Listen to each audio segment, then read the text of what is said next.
Ternyata begini awal mula pengkastaan oleh Habib. Sejak dulu, sifat asli Balawi. Kalau habaib yang asli enggak. Coba lihat bawayan orang Quraisy. Kenapa sih orang Quraisy itu kalau jalan tuh harus pakai budak? Kenapa? Karena takut sampai jatuh sesuatu barang, dia nggak mau menunduk, itu nggak mau. Dia perintahkan itu, yang namanya budaknya. Iya, kalau jatuh sesuatu yang nggak berharga, walaupun yang jatuh itu satu karung isinya dinaran, ribuan dinar, nggak diambil sama dia. Diambil oleh budaknya dari saking merasa nggak mau merendahkan diri di depan orang. Itu sifat daripada habaib yang asli. Itu sifat daripada habaib yang asli. Wah, begitu ya Pak, sifat asli para Habib. Songong juga ya. Harusnya kalau ada orang yang menunduk-nunduk, apalagi sampai merendah di depan, mereka dilarang juga dong, kan Nabi melarang sahabat menunduk kepada beliau. Bukan malah sepihak saja. Assalamualaikum warahmatullahi wabarakatuh. Astaghfirullahalazim. Saya beristighfar ketika nyimak perkataan si oknum Habib ini di video ini. Coba kita identifikasi. Kalau kita hendak berpikir sedikit mendalam dan cukup teliti, pernyataan orang ini adalah sebuah pengakuan akan siapa mereka sebenarnya. Seakan-akan ada bahasa begini, itulah mengapa habaib butuh budak. Karena mereka mengidentifikasikan dirinya seperti kaum Quraisy dulu. Orang Quraisy itu mengapa butuh budak? Dikarenakan apabila ada barang mereka yang jatuh, kendati pun barang itu berharga, mereka enggan mengambilnya dengan alasan tidak mau membungkukkan diri di hadapan orang lain. Itulah bentuk harga diri orang Quraisy. Saya jadi jengah sendiri dengan perkataan ini. Yang pertama, mereka coba mengidentifikasikan diri mereka dengan perilaku orang Quraisy jahiliyah. Orang Quraisy yang sombong, orang Quraisy yang takabur, orang Quraisy yang biasa dengan kehidupan feodal. Artinya memang secara tidak langsung oknum Habib ini membuat pengakuan bahwasanya karakter asli Ba'alwi hari ini mewarisi feodalisme Quraisy jahiliyah, seakan-akan sedemikian rupa. Yang kedua, seolah-olah mereka sedang membuat pengakuan bahwasanya mereka mewarisi perilaku Quraisy jahiliyah yang selalu membutuhkan budak. Ini kan dalam tanda kutip menggambarkan sebuah pengakuan kalau mereka pun butuh budak. Nah, siapa yang budak yang mereka butuhkan hari ini? Atau orang-orang yang mereka perlakukan seperti budak? Saya ulangi, orang yang mereka perlakukan sebagai budak, yakni para muhibbin. Orang-orang pribumi yang kemudian taklid buta, cinta buta dengan mereka, lalu mereka perlakukan sebagaimana budak mereka. Di sini saya dapat semacam pembelajaran. Itulah mengapa mereka seolah-olah mewajibkan diri mereka punya budak. Karena mereka mengidentifikasikan diri seperti Quraisy jahiliyah yang juga membutuhkan budak. Lalu mereka buatlah alasan semacam penyederhanaan, simplikasi. Mengapa orang Quraisy butuh budak? Agar apabila ada barang yang jatuh, budaknya yang ngambil. Karena orang Quraisy jahiliyah pantang menundukkan badannya di hadapan orang lain. Persis dengan mereka. Karena mereka merasa kastanya lebih tinggi. Karena feodalisme itu ada pada diri mereka. Maka kemudian mereka pantang menundukkan badan di hadapan siapapun. Termasuk di hadapan para kiai, para ulama. Sehingganya mereka sangat butuh budak-budak atau orang-orang yang diperlakukan sebagai budak yang punya tugas menunduk-nundukkan badan mereka di hadapan para habaib, yang punya tugas menunduk-nundukkan badan mereka untuk melayani kepentingan para kabib tersebut. Nah, ini kan sebetulnya sebuah pengakuan. Disinilah kita beristighfar berulang-ulang. Kapan bangsa Indonesia ini sadar akan perbudakan berkedok doktrin agama ini? Kapan juga masyarakat Nahdiyin yang muhibbin juga sadar kalau mereka sebetulnya sedang diperlakukan seolah-olah sebagai budak oleh orang-orang ini? Tentunya karena saya sangat jengah sekali, orang-orang ini sama sekali tidak layak merepresentasikan diri mereka sebagai muslim. Tidak layak. Mereka tidak layak mengaku sebagai umat Nabi. Apalagi mengaku sebagai cucu Nabi. Karena mengapa? Perilaku mereka, adab mereka, adat istiadat mereka, kebiasaan mereka lebih merepresentasikan perilaku feodalisme masyarakat Quraisy jahiliyah. Jadi benar kalau ada penelitian yang mengatakan mereka ini teridentifikasi punya genetika Yahudi. Karena hanya orang Yahudilah yang tidak mau membungkukkan diri di hadapan orang lain. Makanya ada sebuah anekdot, orang Yahudi berdiri tegak, kemudian orang Nasrani membungkukkan badan, lantas kemudian orang Muslim sujud di tanah. Mengapa ini digambarkan? Karena kalau orang Muslim bersedia untuk sujud mencium tanah, tetapi beda dengan orang Yahudi. Orang Yahudi pantang membungkukkan badan, orang Yahudi pantang menundukkan kepala. Kepala mereka tegak, badan mereka tegak, mereka merasa Yahudi. Kasta mereka lebih istimewa dari semua etnis manusia yang ada di muka bumi ini. Patung yang kamu lihat ini adalah sebuah patung yang mengundang kontroversi dari tiga agama, yaitu Yahudi, Kristen, dan juga Islam. Patung yang bernama Stairway to Heaven ini diciptakan oleh seorang seniman Spanyol yang bernama Eugenio Merino. Patung ini menggambarkan cara beribadah dari tiga agama yang berbeda, dengan tingkatan yang paling bawah adalah Islam, yang di tengah adalah Kristen, dan yang paling atas adalah Yahudi. Maka saya menganggap mereka ini benar tidak pantas mengidentifikasikan dirinya sebagai Muslim, sebagai umat Nabi, apalagi sebagai keturunan Nabi. Mereka lebih pantas mengidentifikasikan diri mereka sebagaimana Quraisy jahiliyah atau sebagaimana perilaku orang Yahudi. Saya ingin ingatkan kepada antum yang ngaku-ngaku anak cucu Nabi, yang merasa kemudian kastanya lebih istimewa, pantang membungkukkan badan di hadapan orang lain. Alasannya sedemikian rupa, Rasulullah SAW sangat benci dengan feodalisme Quraisy jahiliyah. Sampai-sampai beliau bersabda, Innallaha qad adhaba ankum ubiyatal jahiliyah wa ta'adumaha bi'abaiha. Sesungguhnya Allah telah mencabut, telah menghapus dari kalian semua feodalisme jahiliyah, kastanisasi jahiliyah, kesombongan jahiliyah, kebanggaan jahiliyah, wa ta'adumaha bi'abaiha.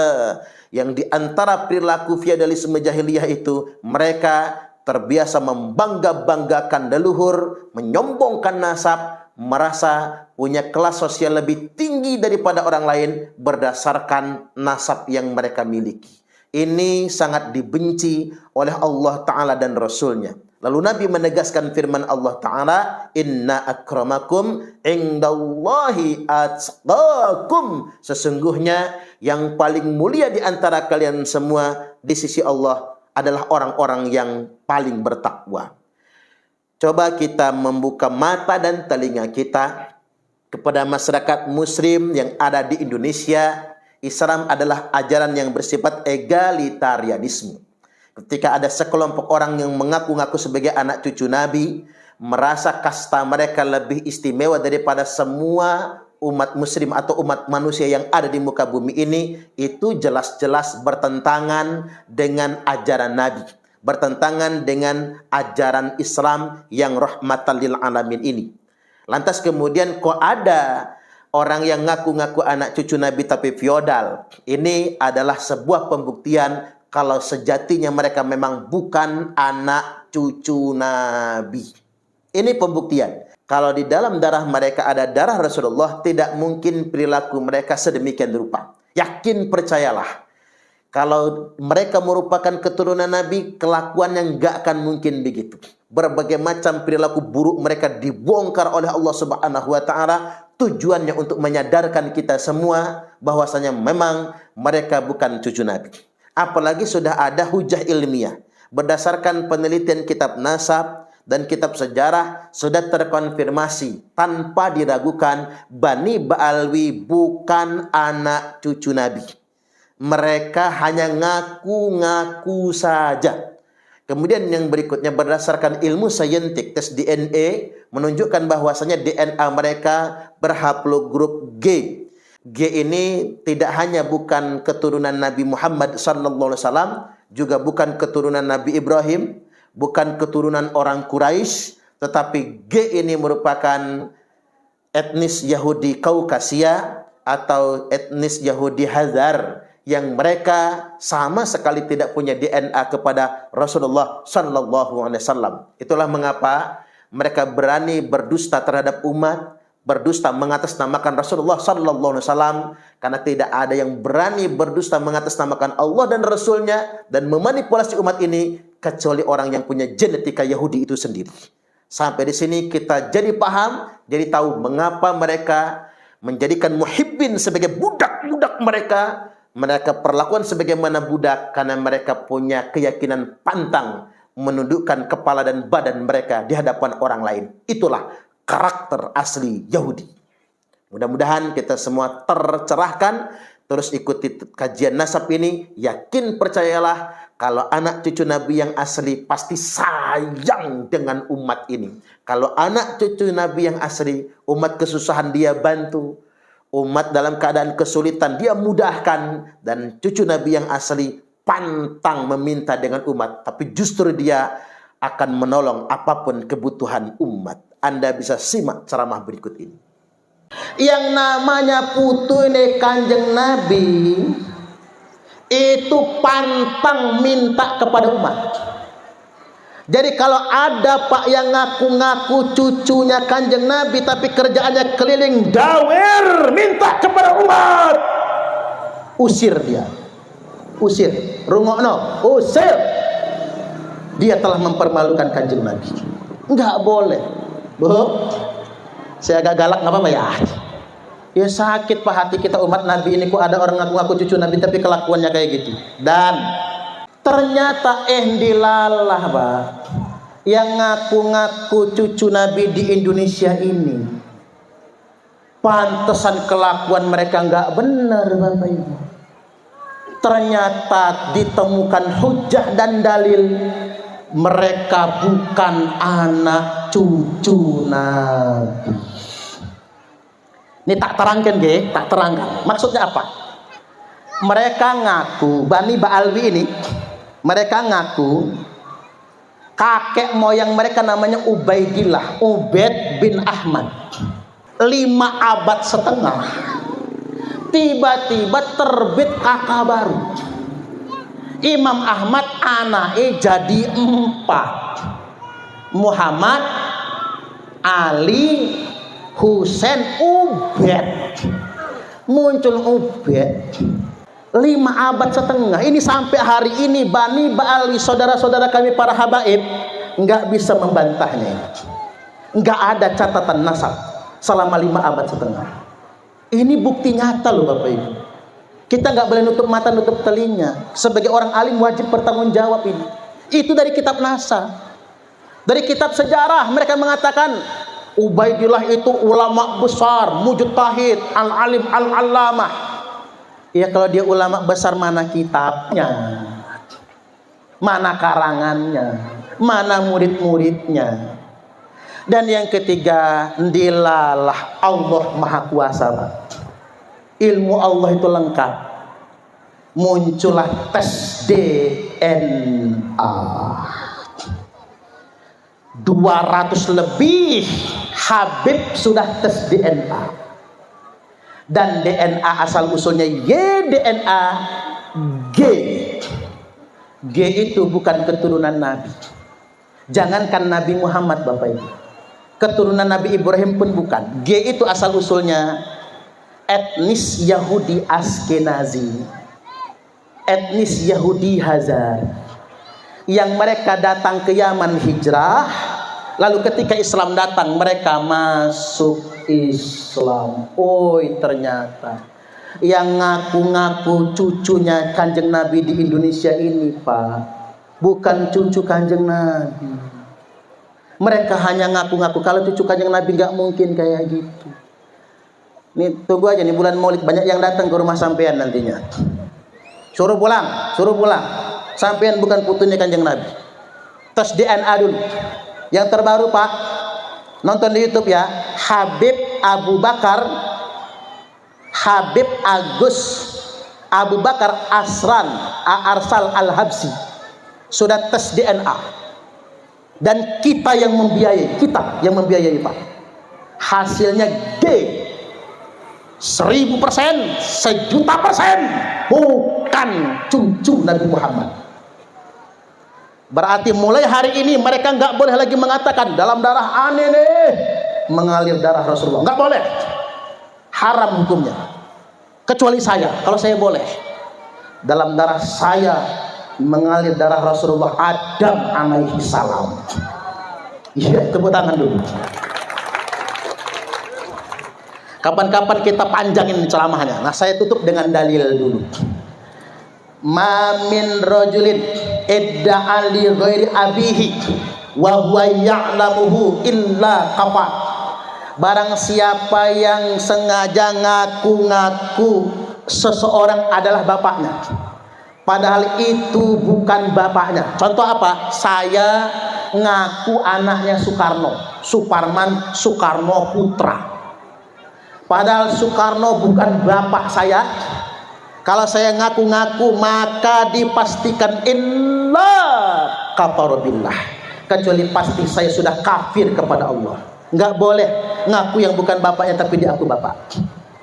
Yang berikutnya, wa manid da'a qauman laisa lahu fihim nasabun falyatabawwa maq'adahu nar.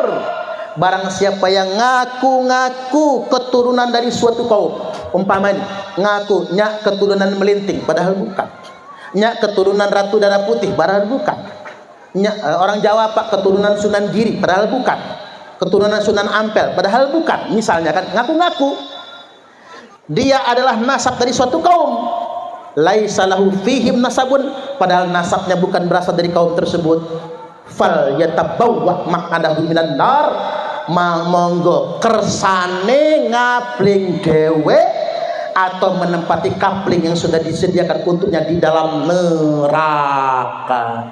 Kalau kita ngaku keturunan Sunan Giri aja nggak boleh, ngaku keturunan Melinting saja nggak boleh, apatah lagi ngaku-ngaku putune Kanjeng Nabi. Man kadzaba alayya muta'ammidan faqad kafar. Barang siapa yang sengaja berdusta atas nama saya, dawuh Kanjeng Nabi, bohong atas nama Kanjeng Nabi, maka telah kafirlah dia. Enggak boleh kita berbohong, berdusta yang disandarkan kepada Rasulullah sallallahu alaihi wasallam. Ini penting untuk digarisbawahi. Saya closing dengan kalimat yang bagi likulli ahadin ayyakuna lahu ghiratun fi hadzal nasab syarif. Niscaya bagi semua orang wajib cemburu dengan nasab keturunan Rasulullah. Wa dhabatahu, dan kalau ada yang ngaku-ngaku keturunan Nabi wajib meneliti hatta la yantasib ilaihi sallallahu alaihi wasallam ahadun illa bihaqqin, sampai-sampai tidak ada lagi yang berani ngaku cucunya Kanjeng Nabi kecuali dengan data yang benar. Ada yang mengatakan, ya terserahlah, seandainya dia putune, seandainya dia bukan cucunya Kanjeng Nabi, ya tanggung dewek dia dosanya. Seandainya dia cucunya Kanjeng Nabi, misalnya, nanti kita dong yang dosa. Enggak begitu Bapak Ibu. Jangan pakai pengandaian lagi sekarang. Sekarang bukan seandainya Pak, memang sudah terbukti mereka bukan cucu Kanjeng Nabi. Hanya ngaku-ngaku modal curungnya mancung. Hanya ngaku-ngaku tok saja. Maka kita wajib menegaskan mereka nggak boleh ngaku-ngaku putune Kanjeng Nabi. Baik Bapak Ibu, terakhir inilah yang saya sampaikan pada kesempatan kali ini. Saya ingin tegaskan Pak, dukung perjuangan ulama-ulama yang meluruskan nasab Pak. Ini bukan kebencian. Habib saudara kita juga. Saya sudah sampaikan sama Habib-Habib, antum nggak usah khawatir, antum saudara kami. Jadi walaupun antum sudah nggak jadi cucu Nabi, kata saya, kami tetap sayang sama antum, tetap. Kita bersaudara sebagai sesama umat Nabi saja. Yang kami nggak terima kalau antum ngaku cucu Nabi, itu aja, itu saja. Apalagi ngakunya di atas panggung, apalagi ngaku cucu Nabi tujuannya untuk ngambilin uang-uang umatnya Kanjeng Nabi. Nggak boleh yang sedemikian rupa. Kalau mau dapat duit, kerja, jangan ngedawir kepada umat Kanjeng Nabi. Itu saja dari saya, kurang lebihnya mohon maaf, dan kepada Allah Ta'ala mohon ampun. Yang doa siapa mas? Ada ya? Tak tutup ya. Wallahul muwaffiq ila aqwamit thariq. Wassalamualaikum warahmatullahi wabarakatuh.